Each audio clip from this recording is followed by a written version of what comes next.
Naman tayo mga chemicals sa brain, no? Mga neurotransmitters as we call them.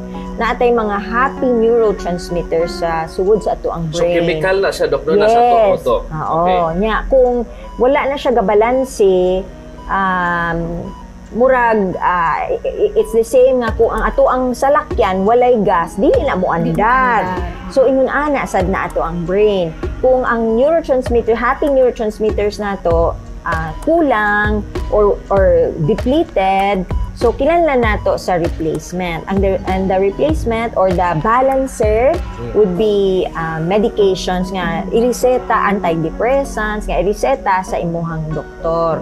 Dili na pwede nga ikaw lang mo doktor sa imong kaugalingon, dili na pwede, or try nimo i-solve with alcohol or prohibited drugs kay dili na siya maayo nga solusyon.